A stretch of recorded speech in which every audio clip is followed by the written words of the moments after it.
Boa noite. Boa noite. O presidente Jair Bolsonaro recua do tom golpista do 7 de setembro. Depois de receber críticas de autoridades políticas e jurídicas, o presidente se retrata das agressões que fez ao ministro do Supremo, Alexandre de Moraes. Afirma que nunca teve intenção de agredir quaisquer dos poderes. E que suas palavras contundentes decorreram do calor do momento. O mercado reage bem à declaração. O dólar cai e a bolsa sobe. O Brasil tem a inflação mais alta para um mês de agosto em 21 anos. O presidente do TSE, o ministro Luiz Roberto Barroso, responde aos ataques do presidente Bolsonaro com uma defesa dos valores democráticos. Lamenta ser necessário repetir desmentidos. E anuncia os integrantes do grupo para ampliar a transparência das eleições. A Câmara aprova o texto base do código que restringe a fiscalização de partidos e proíbe a pesquisa eleitoral na véspera da eleição.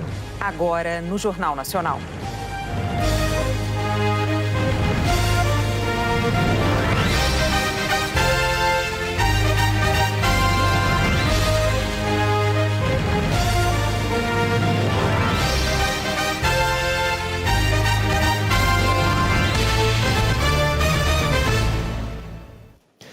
O presidente Jair Bolsonaro recuou hoje do tom golpista com que defendeu atitudes antidemocráticas e inconstitucionais no 7 de setembro.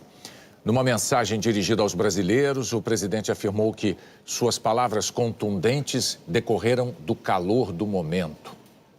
Sem citar o xingamento e a ameaça direta que fez anteontem ao ministro do STF, Alexandre de Moraes, o presidente afirmou que nunca teve a intenção de agredir quaisquer dos poderes e se referiu a divergências naturais de algumas decisões do ministro Moraes, que chamou hoje, respeitosamente, de jurista e professor. O recuo do presidente se deu depois de reações enfáticas que recebeu de autoridades do parlamento e do judiciário, que chegaram a ver no discurso dele o cometimento de crime de responsabilidade, passível inclusive de processo de impeachment. Num dia em que o país recebeu a notícia da maior inflação dos últimos 21 anos para um mês de agosto, as palavras de hoje do presidente tiveram um efeito positivo não só para baixar a temperatura da crise institucional provocada por ele, mas também para os valores da moeda nacional e das ações das empresas na Bolsa.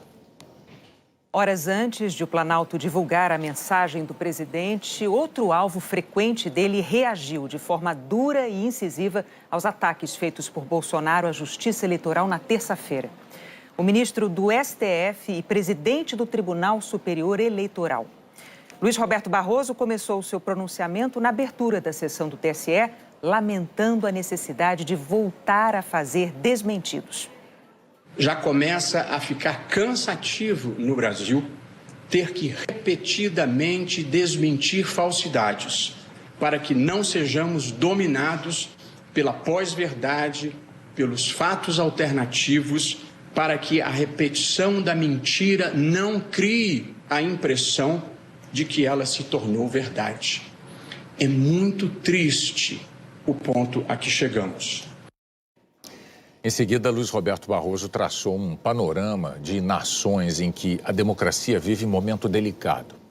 Explicou que, em todas elas, a erosão dos valores democráticos não se deu por um golpe de Estado sob as armas de militares, mas pela ação de presidentes ou de primeiros ministros que, depois de eleitos, atacaram paulatinamente os pilares da democracia. Ele descreveu como o populismo, o autoritarismo e o extremismo ameaçam o regime democrático. E numa troca de palavras, inverteu o sentido de um versículo bíblico muito repetido por Bolsonaro, aquele em que o apóstolo João afirma: "Conhecereis a verdade e a verdade vos libertará." De fato, o voto é elemento essencial da democracia representativa. Outro elemento fundamental é o debate público, permanente e de qualidade, que permite que todos os cidadãos recebam informações corretas, formem a sua opinião e apresentem livremente os seus argumentos. Quando esse debate é contaminado por discursos de ódio, campanhas de desinformação e teorias conspiratórias infundadas, a democracia é aviltada. O slogan para o momento brasileiro, ao contrário do propalado, parece ser: conhecerás a mentira e a mentira te aprisionará. O presidente do TSE desmentiu uma a uma as declarações de Jair Bolsonaro sobre o sistema eleitoral. Repetiu que as urnas eletrônicas são seguras, que não há possibilidade de fraude e que há 10 camadas de auditoria no sistema. Barroso afirmou que as dúvidas sobre a segurança do sistema de votação foram criadas artificialmente pelo presidente da República, que Bolsonaro faz uma retórica vazia e sem provas e que as pessoas de bem sabem quem é o farsante nessa história. Bem, depois de quase 3 anos de campanha diuturna e insidiosa contra as urnas eletrônicas, por parte de ninguém menos do que o presidente da República, uma minoria de eleitores passou a ter dúvidas sobre a segurança do processo eleitoral. Dúvida criada artificialmente por uma máquina governamental de propaganda. Assim que pararem de circular as mentiras, as dúvidas se dissiparão. O presidente da República repetiu incessantemente que teria havido fraude na eleição na qual ele se elegeu. Disse eu, então, à época, que ele tinha o dever moral de apresentar as provas. Não apresentou. Continuou a repetir a acusação falsa e prometeu apresentar as provas novamente. Após uma live que deverá figurar em qualquer futura antologia de eventos bizarros, foi intimado pelo TSE para cumprir o dever jurídico de apresentar as provas, se as tivesse. Não apresentou. É tudo retórica vazia contra pessoas que trabalham sério e com amor ao Brasil, como somos todos nós aqui. Retórica vazia, política de palanque. Hoje em dia, salvo os fanáticos, que são cegos pelo radicalismo, e os mercenários, que são cegos pela monetização da mentira, todas as pessoas de bem sabem que não houve fraude e quem é o farsante nessa história. Barroso lembrou que foi o Congresso Nacional que decidiu não adotar o voto impresso e que atacar a Justiça Eleitoral por falta de coragem de atacar o Congresso Nacional é uma covardia. Foi o Congresso Nacional, não o TSE, quem recusou o voto impresso. E, aliás, fez muito bem. O presidente da Câmara afirmou que, após a votação da proposta, o assunto estaria encerrado. Cumpriu a palavra. O presidente do Senado afirmou que, após a votação da proposta, o assunto estaria encerrado. Cumpriu a palavra. O presidente da República, como ontem lembrou o presidente da Câmara, afirmou que, após a votação da proposta, o assunto estaria encerrado. Não cumpriu a palavra. Seja como for, é uma covardia atacar a Justiça Eleitoral por falta de coragem de atacar o Congresso Nacional, que é quem decide a matéria. Barroso concluiu seu pronunciamento lamentando a falta de compostura do presidente Bolsonaro e o desprestígio atual do Brasil perante o mundo, e afirmou que a democracia tem lugar para todos, menos para quem quer destruí-la. Insulto não é argumento. Ofensa não é coragem. A incivilidade é uma derrota do espírito. A falta de compostura nos envergonha perante o mundo. A marca Brasil sofre, nesse momento, triste dizer isso, uma desvalorização global. Não é só o real que está desvalorizando. Somos vítimas de chacota e de desprezo mundial.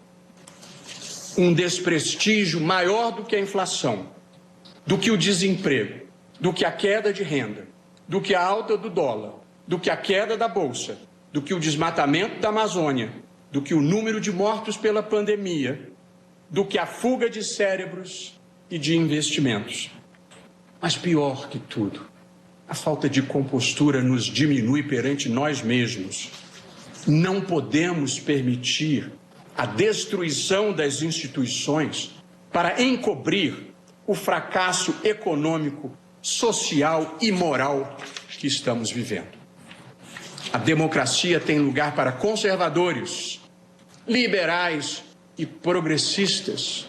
O que nos une na diferença é o respeito à Constituição, aos valores comuns que compartilhamos e que estão nela inscritos.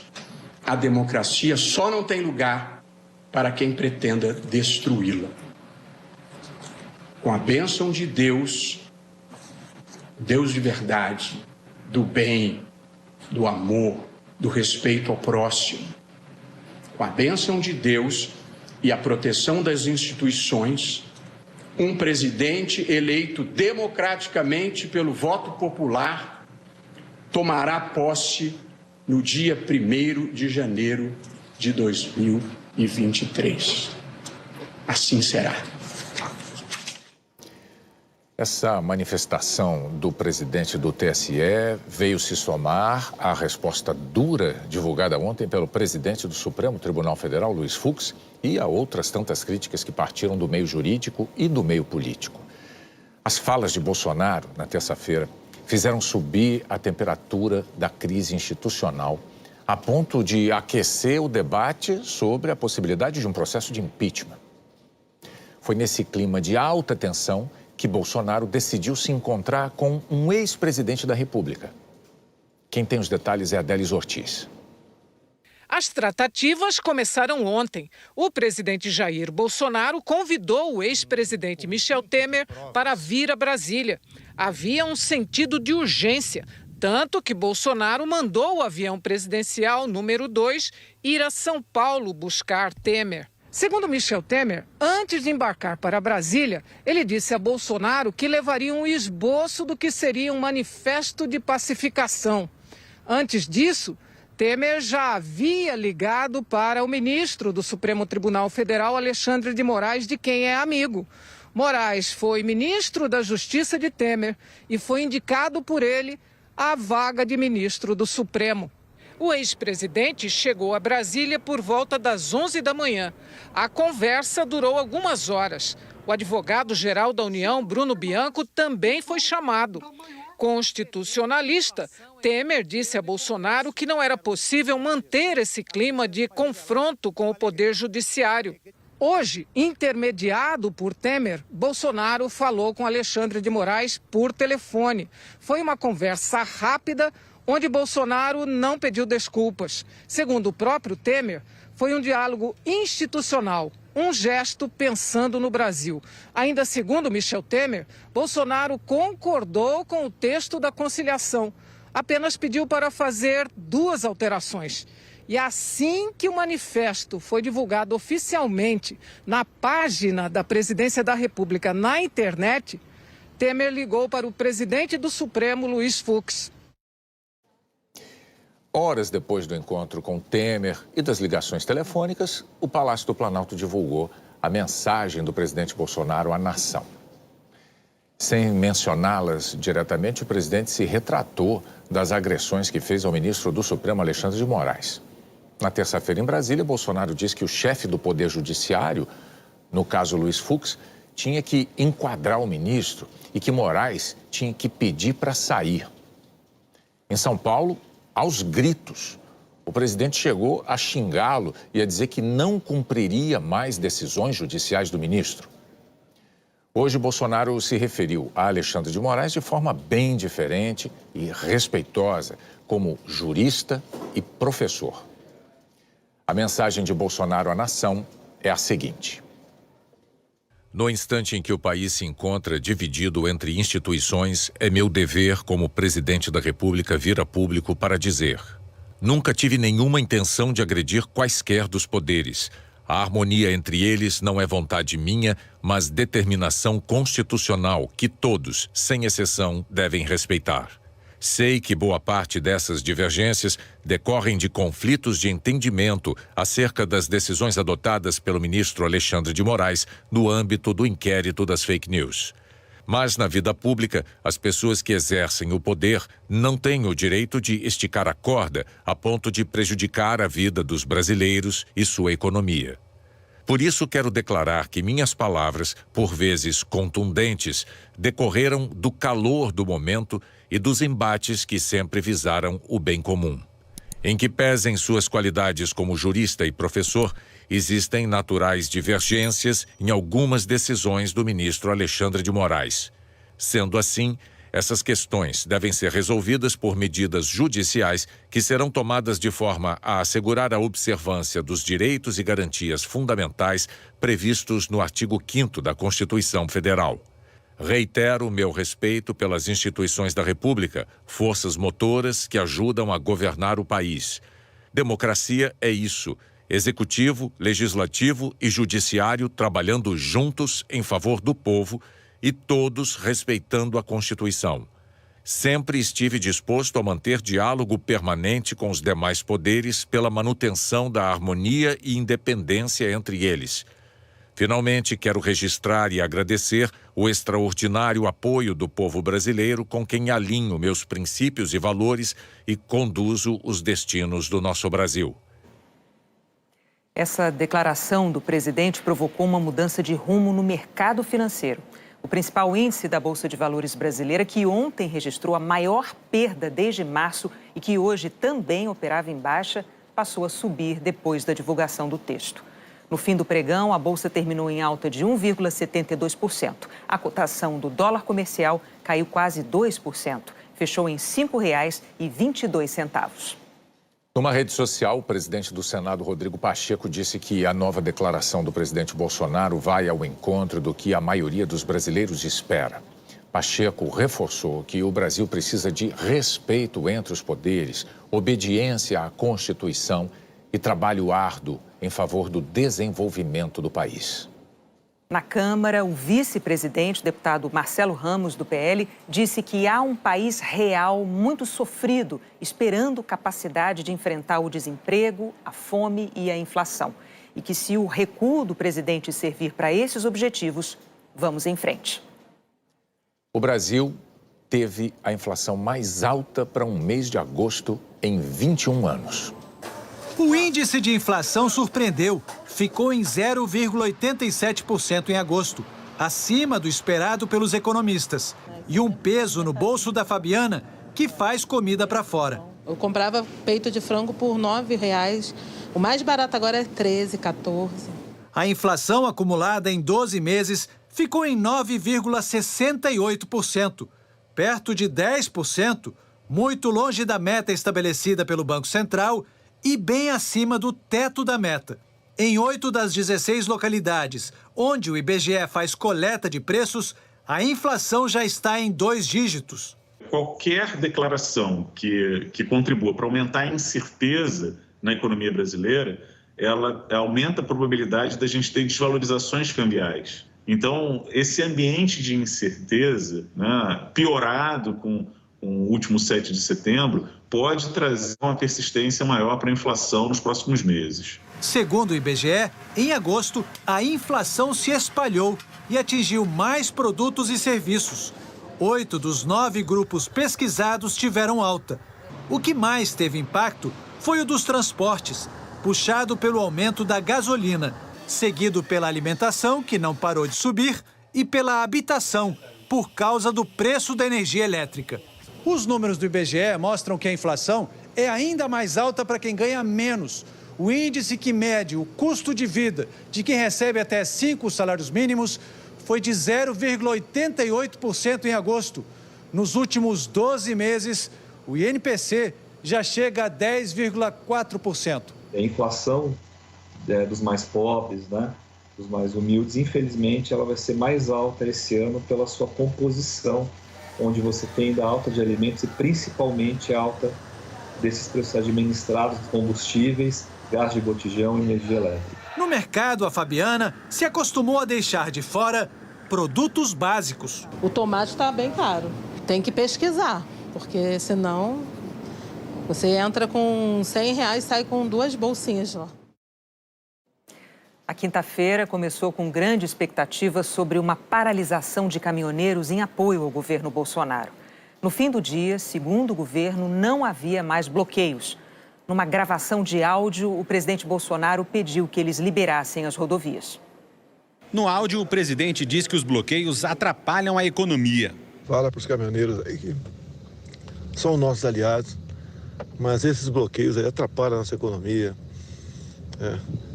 Isso provoca desabastecimento, inflação, prejudica todo mundo, em especial os mais pobres. Então, dá um toque nos caras aí, se for possível, tá? Liberar, tá, ok? Pra gente seguir a normalidade. Deixa com a gente em Brasília aqui agora. Não é fácil negociar, conversar por aqui com outras autoridades, não é fácil.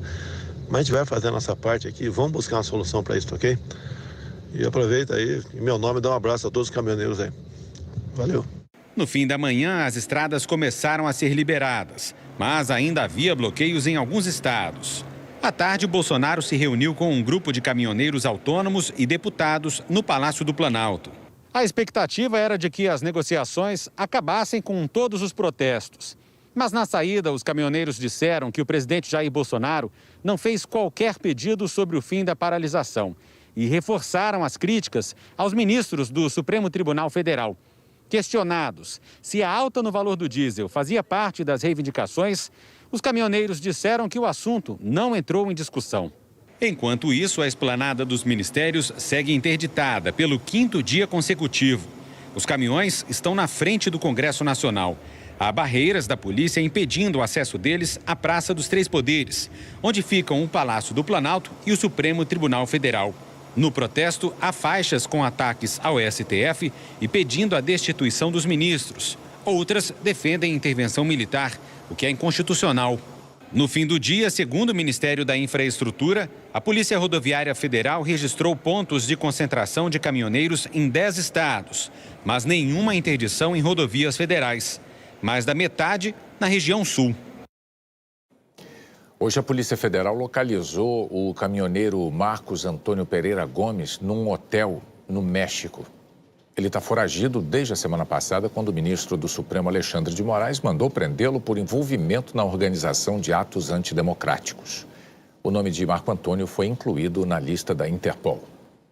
O presidente Jair Bolsonaro também mudou de tom hoje em relação à China, durante a reunião virtual de líderes do BRICS, o bloco formado por Brasil, China, Rússia, Índia e África do Sul. Bolsonaro, que já insinuou que o coronavírus teria sido criado intencionalmente pelo governo chinês, elogiou a parceria entre os países na pandemia. Essa parceria se tem mostrado essencial para a gestão adequada da pandemia no Brasil, tendo em vista que parcela expressiva das vacinas oferecidas à população brasileira é produzida com insumos originários da China.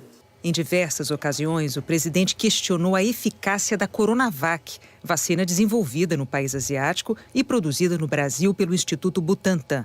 A vacina é segura para aplicação na população. O presidente chinês Xi Jinping também participou da cúpula. A China é o principal parceiro comercial do Brasil. A seguir, deputados aprovam o texto base do novo Código Eleitoral que proíbe divulgação de pesquisa de intenção de voto na véspera da eleição.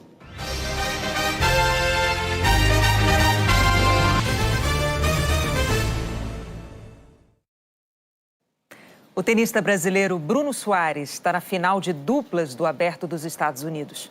Ao lado do escocês Jamie Murray, Bruno vai em busca do tricampeonato contra a dupla formada pelo americano Rajiv Ram e o inglês Joe Salisbury. A partida é amanhã, à 13h, com transmissão ao vivo no Sport TV 3. No futebol, o português Antônio Oliveira não é mais o técnico do Atlético Paranaense. Ele pediu demissão depois de 40 jogos à frente do Atlético. Na Série B, o Vasco anunciou Fernando Diniz para o lugar de Lisca, que pediu demissão ontem. Daqui a pouco, às 9h30, hora de Brasília, a seleção brasileira enfrenta o Peru no Recife pelas eliminatórias da Copa do Mundo. O Eric Faria tem as informações. Será o 8º jogo da seleção nessas eliminatórias e até o momento a campanha é perfeita, 7 partidas e 7 vitórias. O Brasil ganhando daqui a pouco vai manter a liderança com no mínimo 6 pontos de vantagem para o segundo colocado. Como não houve o confronto contra a Argentina, Tite decidiu manter a equipe que disputou aqueles poucos 4 minutos e 50 no último domingo. Isso significa que o zagueiro Lucas Veríssimo e o meio-campo Gerson ganham mais uma chance entre os titulares. A seleção peruana, diferentemente da Argentina, não tem nenhum jogador atuando no Reino Unido ou em qualquer outro país que o Brasil exija a quarentena. Portanto, estão todos liberados para entrar em campo logo mais. Brasil e Peru marcam a volta da seleção brasileira aqui ao Nordeste depois de 2 anos e 3 meses. O jogo, sem público, começa logo depois da novela Império, ao vivo aqui na Globo. Na sessão em que respondeu aos ataques do presidente Jair Bolsonaro à Justiça Eleitoral do 7 de setembro, o presidente do TSE anunciou hoje os nomes dos integrantes do grupo que foi criado para ampliar a fiscalização e a transparência das eleições. O Tribunal Superior Eleitoral afirma numa portaria publicada hoje que o objetivo da comissão é ampliar a transparência e a segurança de todas as etapas de preparação e realização das eleições, aumentar a participação de especialistas, entidades da sociedade civil e instituições públicas na fiscalização e auditoria do processo eleitoral e contribuir para resguardar a integridade do processo eleitoral. No documento, o TSE afirma ainda que a comissão vai acompanhar e fiscalizar as fases de desenvolvimento dos sistemas eleitorais e de auditoria do processo eleitoral. No dia 12 de agosto, o TSE anunciou 4 medidas para ampliar a fiscalização e transparência de todo o processo eleitoral. Uma das medidas é essa comissão, que será composta por especialistas da área de tecnologia e por representantes de instituições públicas e de entidades da sociedade civil. O anúncio foi 2 dias depois que a Câmara dos Deputados rejeitou o voto impresso. A lista apresentada hoje tem 12 integrantes. 6 são representantes de instituições e órgãos públicos. Senador Antônio Anastasia, do Congresso Nacional, ministro Benjamin Zimler, do Tribunal de Contas da União, General Heber Garcia Portela, comandante de Defesa Cibernética, representante das Forças Armadas, Luciana Diniz Nepomuceno, da Ordem dos Advogados do Brasil, Paulo César Hermann Vanner, perito criminal da Polícia Federal, Paulo Gonet, vice-procurador da Procuradoria-Geral Eleitoral, e mais 6 especialistas em tecnologia e representantes da sociedade civil. André Luiz de Medeiros Santos, da Universidade Federal de Pernambuco, Bruno de Carvalho Albertini, da USP, Roberto Alves Galo Filho, da Unicamp, Ana Carolina da Hora, da FGV, Ana Cláudia Santano, da Transparência Eleitoral Brasil e Fernanda Campanucci, da Open Knowledge Brasil. Barroso também anunciou a criação do Observatório de Transparência das Eleições, que vai colaborar com a comissão e com o Tribunal Superior Eleitoral nas tarefas de ampliar a transparência de todas as etapas do processo eleitoral, aumentar o conhecimento público sobre o sistema brasileiro de votação e resguardar a integridade do processo eleitoral. O ministro Luiz Roberto Barroso lembrou que a partir do dia 4 de outubro, daqui a menos de um mês, um ano antes das eleições, vai ser possível acompanhar o passo a passo do desenvolvimento do Código-Fonte, o programa de funcionamento das urnas eletrônicas. Até agora, o sistema ficava aberto para os partidos 6 meses antes das eleições. O aumento do prazo de observação é mais uma medida para dar total transparência ao processo eleitoral. Na presença de todos os integrantes da Comissão de Transparência e de todos os presidentes de partidos políticos e dos ministros desse tribunal, para uma exposição didática do sistema, visita à sala onde ficarão os códigos-fontes à disposição dos partidos e da Comissão de Transparência. Aqui não se faz nada às escondidas. É tudo transparente e aberto pelo bem da democracia brasileira. Deputados aprovaram o texto base do novo Código Eleitoral. Um projeto muito criticado por provocar retrocessos e também por causa da rapidez com que foi debatido.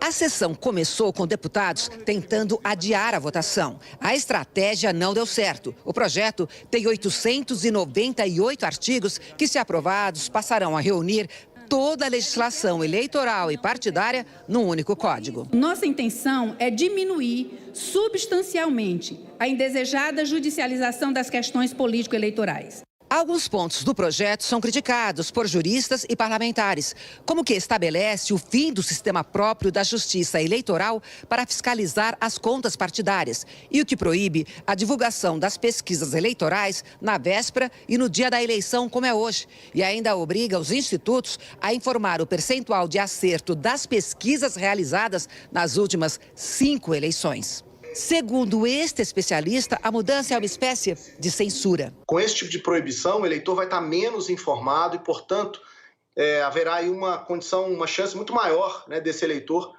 se equivocar na maneira de fazer a escolha final. As pesquisas, principalmente essas próximas do pleito, elas são importantes porque elas têm um papel de orientar o eleitor no sentido de fazer a escolha que ele acredita ser a mais estratégica possível. O texto ainda prevê pena de 1 a 4 anos de prisão para quem divulgar ou compartilhar fake news que possam afetar as eleições e altera o período de inelegibilidade da lei da ficha limpa. O prazo continuaria sendo de 8 anos, mas só começaria a ser contado a partir da condenação e não mais após o cumprimento da pena. O texto base foi aprovado por 378 votos a favor, 80 contrários e 2 abstenções. Os deputados começaram, então, a votar os chamados destaques, emendas que poderiam mudar pontos específicos do texto já aprovado. 24 destaques. Um dos destaques quer acabar com a proibição da divulgação das pesquisas. Parlamentares reforçam que a mudança pode facilitar a difusão de fake news. Nós somos contra qualquer veto às pesquisas antes e no dia da eleição. Somos a favor que o eleitor tenha o maior número de informação, tenha capacidade de discernir as pesquisas que são divulgadas. Se não tivermos esse instrumento nos últimos dias de eleição, nós permitiremos uma verdadeira fábrica de fake news produzida naqueles que são mais organizados por grupos de WhatsApp e chegará ao eleitor uma informação distorcida da realidade que apontam os institutos. E agora há pouco, os deputados aprovaram a retirada do texto do artigo que estabelecia quarentena de 5 anos para que juízes, procuradores, policiais e militares pudessem disputar as eleições. Ainda há outros destaques, mas a votação ficou para a semana que vem. Depois da Câmara, o texto segue para o Senado. Para vigorar nas eleições do ano que vem, precisa ser sancionado pelo presidente Jair Bolsonaro até o início de outubro. Com o voto do relator, ministro Edson Fachin, o Supremo Tribunal Federal retomou hoje o julgamento sobre a demarcação de terras indígenas. Líderes de povos indígenas acompanharam o julgamento em um telão no acampamento montado em Brasília e comemoraram o voto do relator. O grupo está na capital desde o início do julgamento que vai determinar o futuro das demarcações. O caso envolve uma disputa de terras em Santa Catarina, mas tem repercussão geral, ou seja, vai servir para resolver disputas sobre o tema em outras instâncias da justiça brasileira. A tese do marco temporal, defendida por ruralistas, diz que os indígenas só podem reivindicar as terras que ocupavam no dia 5 de outubro de 1988, data da promulgação da Constituição. Defensores da causa indígena temem que, se o STF validar a tese, povos indígenas podem perder terras já demarcadas e não conseguir recuperar áreas de onde foram expulsos. O relator, ministro Edson Fachin, votou contra a tese do marco temporal. Ele julgou que, segundo a Constituição, as terras são de posse permanente dos indígenas, cabendo a eles usufruir das riquezas do solo, rios e lagos de forma exclusiva, independente da data da demarcação. Segundo Fachin, não reconhecer esse direito significa a perda da cultura indígena. Não desconsidero a complexidade da situação fundiária brasileira, menos ainda se desconhece a ampla gama de dificuldades dos produtores rurais de boa-fé. No entanto, segurança jurídica não pode significar descumprir a Constituição. E, nesta dimensão, a compreensão que tenho significa evitar ainda mais o progressivo etnocídio da cultura indígena pela dispersão dos índios integrantes de determinado grupo ou etnia, além de lançar, como têm sido lançados, a miserabilidade e a aculturação, negando-lhes o direito à identidade, à diferença em relação ao modo de vida daquele vivenciado pela sociedade envolvente. Fachin propôs então que o Supremo fixe o entendimento de que não há fundamento jurídico para o marco temporal. A proteção constitucional aos direitos originários sobre as terras que tradicionalmente ocupam independe da existência de um marco temporal em 5 de outubro de 1988. Em seguida, o ministro Nunes Marques começou a votar, mas não entrou no mérito da questão. O julgamento vai continuar na semana que vem. A seguir, os números da pandemia no Brasil.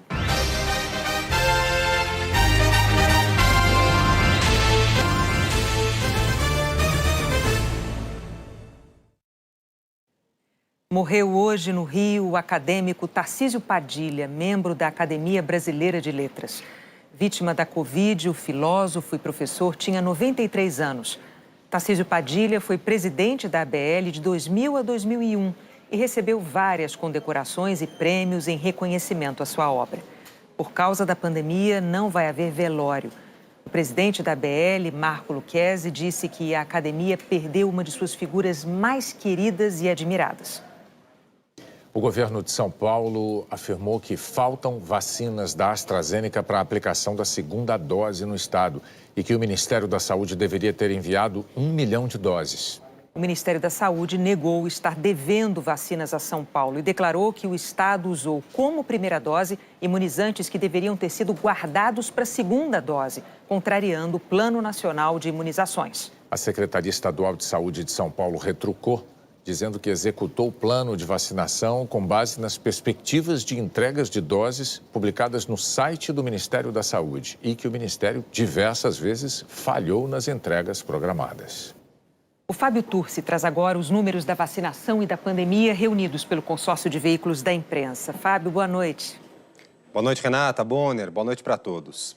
Em 24 horas, 717.295 pessoas tomaram a primeira dose, 1.480.112 a segunda dose ou a dose única e 29.106 a dose de reforço. O total do dia passou de 2.200.000 vacinados.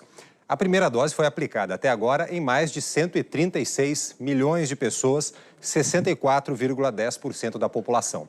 Mais de 70 milhões estão completamente vacinadas, o que equivale a 1 a cada 3 brasileiros.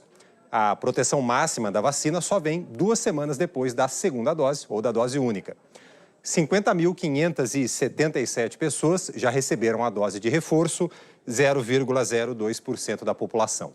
No mapa, os estados em verde escuro são os mais adiantados na vacinação completa. Os 5 primeiros aparecem em destaque na tela. Agora, os números da pandemia. De ontem para hoje foram registradas 747 mortes e passamos de 585 mil vidas perdidas. Foram registrados em 24 horas 32.353 novos casos. Esse número hoje é bem maior do que nos últimos dias, em parte porque o estado do Rio de Janeiro informou casos que estavam represados desde março e que totalizaram mais de 17 mil registros. No total, já são quase 21 milhões de casos. Na média, são 18.220 novos casos por dia, 27% a menos do que a média de 2 semanas atrás. E a média de mortes caiu para 457 por dia, queda de 32%. No mapa, Rondônia e Tocantins aparecem em cinza porque não divulgaram os números. Apenas o Ceará tem alta na média de mortes. Em estabilidade estão 6 estados e o Distrito Federal e 17 estados têm queda. Outras informações em g1.com.br/coronavírus. Bonner, Renata. Obrigado, Fábio. Até amanhã. Até amanhã.